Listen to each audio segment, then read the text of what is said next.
Une nation, elle tient par les engagés.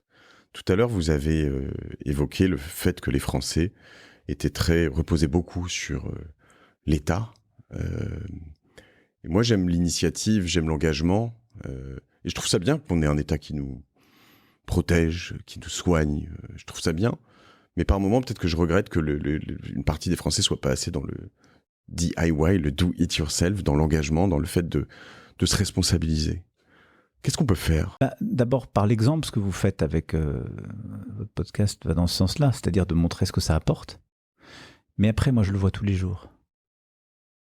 Une nation, elle tient par les engagés.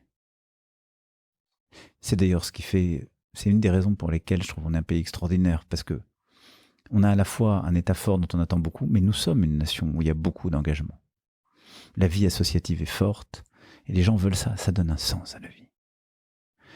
Et moi, je pense qu'il faut continuer d'encourager, de valoriser encore plus cet engagement qui est jamais, parce qu'un engagement, c'est jamais individuel, et qui est quelque chose qui donne beaucoup de sens à la vie.